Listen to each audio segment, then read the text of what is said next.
আসসালামু আলাইকুম এভরিওয়ান, আশা করি সবাই ভালো আছেন। তো আজকে হচ্ছে যে আমি বাজার থেকে নিয়ে আসছি, এখানে হচ্ছে যে এগুলো ইচা মাছ। আর এখানে ইচা মাছ না, এখানে অনেক ধরনের মাছ আছে, যেমন ইচা মাছ আছে, তারপরে উলুয়া মাছ আছে। এগুলো সবগুলো হচ্ছে যে এখন কুটতেছে, তো এগুলো বাসা হইতেছে। এখানে হচ্ছে ইচা মাছ রাখা হইতেছে, এখানে উলুয়া মাছ আর হোয়া মাছের চা আর কি, এগুলো রাখা হইতেছে। তো এগুলো হচ্ছে যে কি দিয়ে রান্না করবো, যে ইচা মাছগুলো আছে এখানে হচ্ছে যে আমার দিদি শাক করতেছে। এটা হচ্ছে, এটার কি শাক? মাইরা শাক। এগুলো হচ্ছে মাইরা শাক। তো এগুলো দিয়ে হচ্ছে যে ইচা মাছ দিয়ে রান্না হইব, আর এগুলো এক্সট্রাভাবে রান্না করবো। তো দেখতে থাকেন সম্পূর্ণ ভিডিওটি। খুব শাক আছে না? কি শাক এটার? ও আচ্ছা, মাইরা শাক আছে। মাইরা শাক দিয়ে আর ইচা মাছ দিয়ে এটা দিই, এটা দিয়েও কি ইচা মাছ দিয়ে রান্নবেন না? হ্যাঁ, তো এগুলো দিয়েই ইচা মাছ দিয়ে রান্না হইব। তো দেখতে থাকেন, খুব সুন্দর একটা রেসিপি হতে যাচ্ছে আজকে।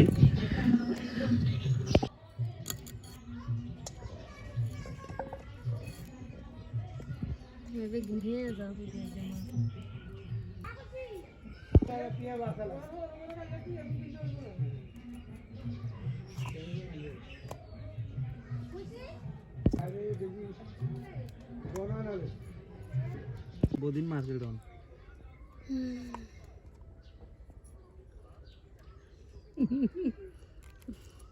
এগুলো হচ্ছে মাইরের শাক, এগুলো হচ্ছে মাইরের গাছ আর কি।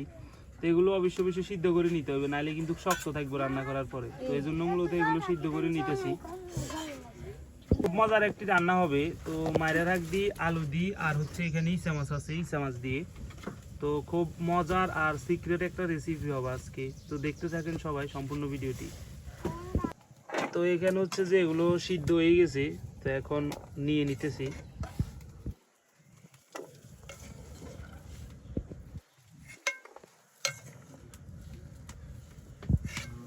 সিদ্ধ না করলে এখানে হচ্ছে যে শক্ত শক্ত থাই যাবো যদি যে এর সাথে রান্ধি। আর একটা কালার আছে এটার ভিতরে, এই মাইরা শাকের একটা কালার আছে, ওই কালারটা আবার ওই যাবে, এই জন্য হচ্ছে যে সিদ্ধ করে নেওয়া মূলত।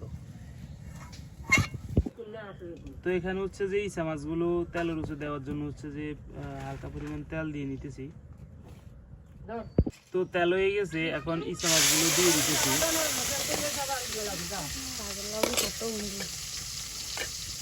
শাকের লগে ছোট গুণ দিলে তাইলে এটার লগে বড় গুণ দিয়ে এলাম। তো এই যে এখানে ইচা মাছগুলো তেলে দিয়ে নিতেছি। চা বাগান দিয়ে লাগবে।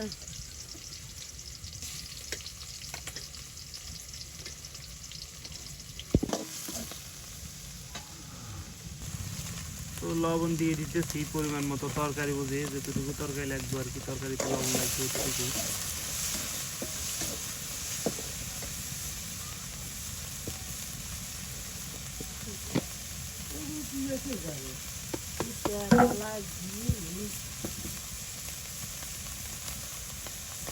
তো এখন দিয়ে দিচ্ছি পরিমাণ মতো হলুদের গুঁড়া।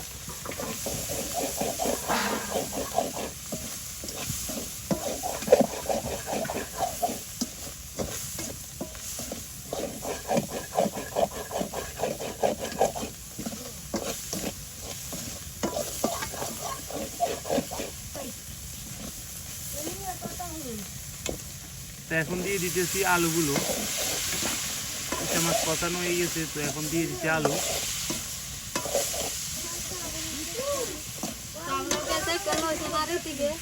এবং এরপরে দিয়ে দিতেছি, সবগুলো একসাথে দিয়ে ভালোভাবে কষাই নেবেন। ভালোভাবে কষিয়ে নিলে খেতে মজাটাই আলাদা হবে। আর কষানি যদি একটু খারাপ হয় বা কম হয় তাহলে অতটা ভালো লাগবে না কিছু।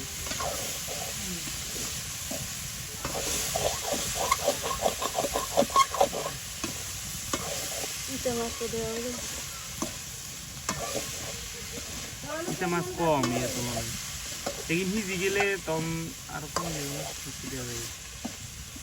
তো এখন দিয়ে দিতেছি পরিমাণ মতো পানি, একদম লাগা লাগা অবস্থা করে ফেলছি নিচে দিয়ে। তো এখন দিয়ে দিচ্ছি পরিমাণ মতো শুকনো লঙ্কার গুঁড়ো।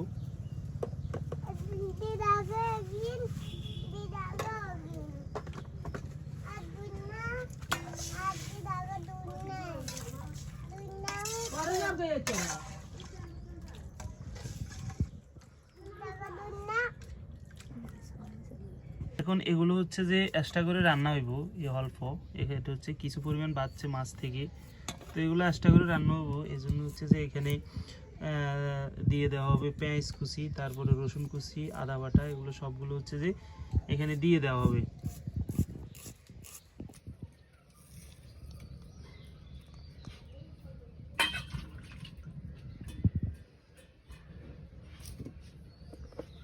তো এরপর দিয়ে দেওয়া হচ্ছে যেহেতু মরিচ করে রান্না করবো একটু বাড়তি করে মরিচ, আবার বেশি দিলে খাইতে গেলে কিন্তু আবার অতিরিক্ত ঝাল লাগবে, ওইটাও কিন্তু মাথায় রাখবেন। এরপরে দিয়ে দিতেছি পরিমাণ মতো হলুদের গুঁড়া,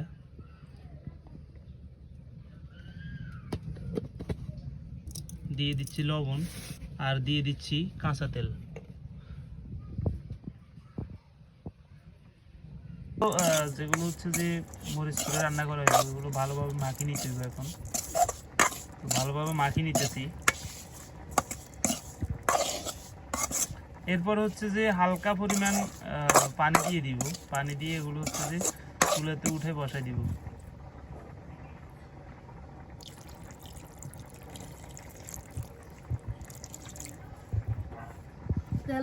সরষের তেলের বাসন লাগে, হ্যাঁ হালকা হালকা সরষের তেলের গন্ধ উঠতেছে।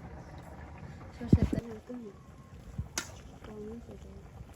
মনে হইতেছে কি একটা কম হয়েছে মরিচ দিয়ে। হ্যাঁ এখানে হালকা কিছু ইচা মাছ রেখে দেওয়া হয়েছে, এগুলো হচ্ছে যে এই যে এখানে শাক আছে, এই শাকের সাথে রান্না হইব। এখানে এই যে শাকের জন্য পেঁয়াজ কুচি করতেছে, আর এখানে ইচা মাছ আছে, আর এখানে রসুন রয়েছে। তো এগুলো সবগুলো হচ্ছে যে রসুন যেগুলো এগুলো সব কিছু রেডি করে রাখতেছে। এখানে আরেকটা তরকারি উঠে নিয়ে আছে, এটা ওই গেলে হচ্ছে যে এগুলো তুলে দেওয়া হবে। ইচা মাছ এখন দেখা যায়, তো ওই সময় কিন্তু দেখা যায় না। হ্যাঁ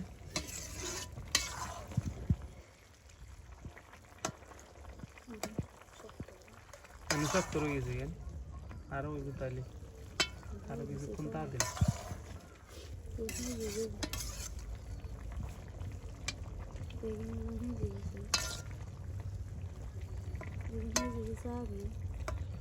এগুলো হচ্ছে যে হয়ে আসছে, তো এই জন্য হচ্ছে যে হালকা কিছু পেঁয়াজ কুচি আর রসুন কুচি দিয়ে এগুলো হচ্ছে নামাই নিব।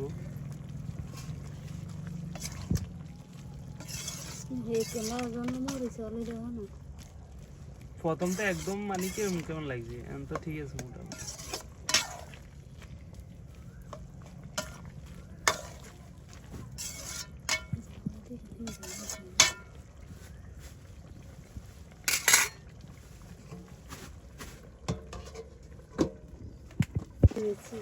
তো এগুলো অলরেডি হয়ে গেছে তরকারি, এখন নামাই নিব এগুলো।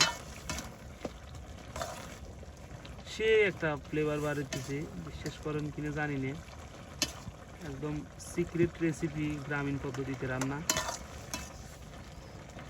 খুব সুন্দর একটা ফ্লেভার বার হইছে।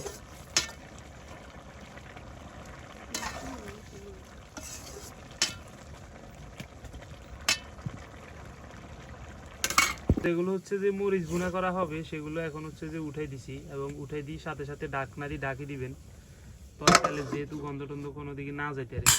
বাইরের শরীর হইলো তো বড় মাছ খাইলে একটা মজা আছে না, তবুও কোরাল মাছ খাইছি ক্যারিং সস যা বের আছে কন হায় রে মাছ।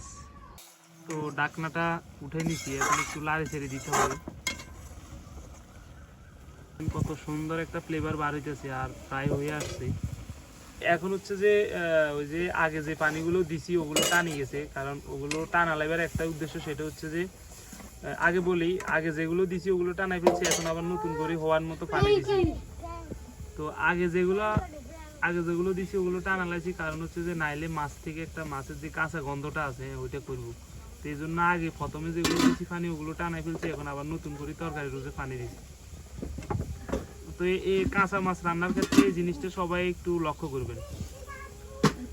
তো এখানে হচ্ছে যে শাকভাজি হবে, শাকভাজি করা হবে ইচা মাছ দিয়ে, তো এই জন্য হচ্ছে যে তেল দিয়ে দেওয়া হয়েছে। তো শাকভাজি আজকে একদম আধুনিক একটা সিস্টেমে শাকভাজি করে দেখাবো।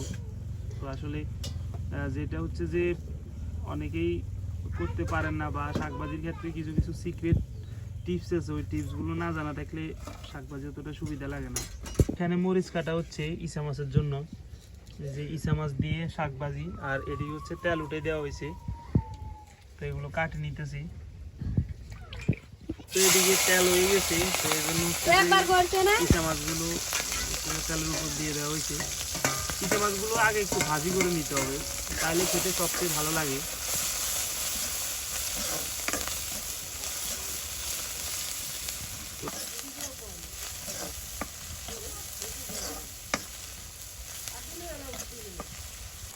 তো এদিকে এগুলো তো হচ্ছে যে দিয়ে দেওয়া হচ্ছে পরিমাণ মতো লবণ, তো এখন দিয়ে দেওয়া হচ্ছে পরিমাণ মতো হলুদের গুঁড়া,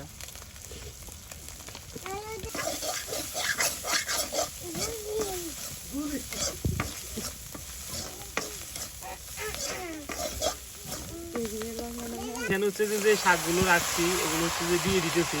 এখানে ইচা মাছগুলো ভাজা ভাজা হয়ে গেছে, এখন শাকগুলো দিয়ে দিলাম।